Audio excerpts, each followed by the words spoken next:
problems in between the tournament पनि जस्तै अब यही टुर्नामेन्टकै कुरा गर्ने हो ए क्विक चेन्जेस गर्न सक्ने एक्ज्याक्टली कहिलेकाहीँ कस्तो हुन्छ एउटा कोचलाई एउटा टिममा अड्याप्ट हुन टाइम लाग्छ क्या आजको टाइममा हामी अब मिकेल आर्टेटाको कुरा गर्छौँ आर्सेनलमा 4-5 वर्षपछि बल्ल डेलिभर गरिरहेछ गार्डियोलालाई 2 वर्ष लाखेको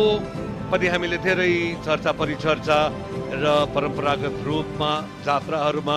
जुन लाखे नाच गरिन्छ लाखेको निकै ठुलो महत्त्व रहेको छ विशेष गरेर नेवार समुदायमा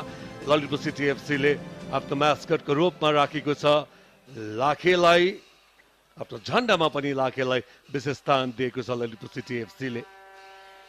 ललितपुर आफ्नो व्हाइट एन्ड रेड अटायरमा देखिन्छ भने फुल येलो किटमा देखिन्छ धनगढी एफसी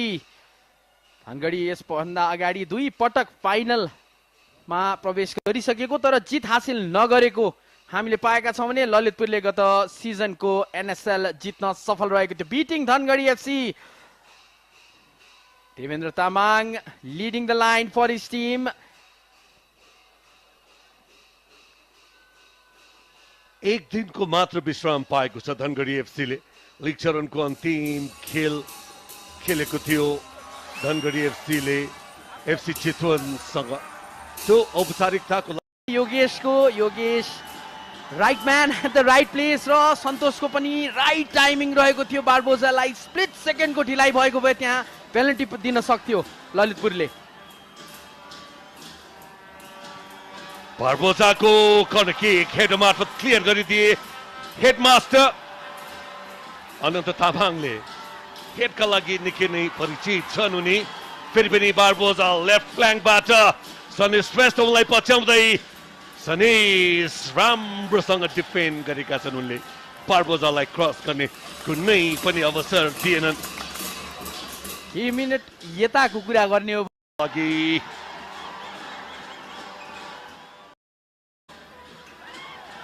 कुनै फाउल छैन त्यहाँ कुनै फाउल नभएको इशारा गरेका थिए उमेश बिडारीले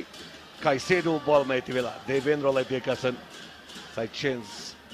गर्ने प्रयास पता पनि गोलकिपर वालिद बिरुका लागि ब्याक पास थियो धनगढी जब अट्याकमा जाने गर्छ निकै हाई लाइन खेल्ने गर्दछ र केही एक्स्ट्रा प्लेयर अप फ्रन्ट पनि लग्ने हामीले देखेका छौँ केही समय अगाडि मात्र देवेन्द्र आफ्नो हाफमा थिए त्यो प्रकारले अगाडि खेलाडी पुश गरिरहेको छ they are looking for they are prioritizing for that early goal in this game ball पोजिसनमा कब्जा जमाइरहेको छ धनगढी एफसीले 58% धनगढीको पक्षमा रहेको छ भने 42% ललितपुर सिटी एफसीको पक्षमा हामीलाई केही रहर छैन तपाईहरुको निर्णयमाथि के टिप्पणी गरेर तपाईहरुको निर्णय गलत साबित गर्न हामीलाई केही रहर छैन तर you guys did very wrong decision Lalitpur अब बाँकी यो मेरो व्यक्तिगत धारणा होइन आदरणीय दर्शक महानुभावहरू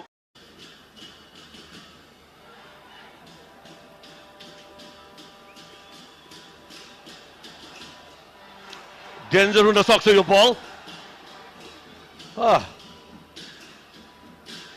धनगढी एफसीको पेनल्टी बक्स भित्र गइसकेको थियो यति बेला मणिकुमार पहिलो बल राम्रोसँग कन्ट्रोल गर्न सकेका थिएनन् यो अत्यन्तै अप्रिय दृश्य फुटबलको लागि यो च्यालेन्ज आएको थियो अल जाउनीबाट मिस टाइम गरे उनले च्यालेन्ज सायद त्यहाँ रिप्लेले हामीलाई क्लियर गर्नेछ केही क्षणमा मनी पनि केही अग्रेसनमा आएका थिए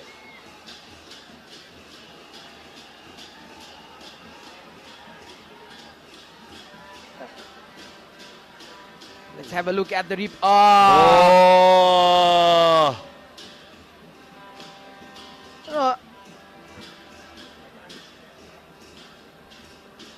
यो वास्तवमै राम्रो होइन एउटा फेयर प्ले हुनुपर्दछ खेलमा देख्न सक्दछौँ च्याउनी मणिले उनको च्याउनीको फेसमा प्रहार गरेका थिएनन् अथवा कहीँ पनि प्रहार गरेका थिएनन् मणिले च्याउनीले आफैले पनि प्रहार गरेका थिए मणिकुमार लामाको छातीमा यहाँ रेड कार्ड मणिकुमार लामालाई रेड कार्ड दिएको अवस्था छ मणिकुमार लामालाई रेड कार्ड दिएको अवस्था छ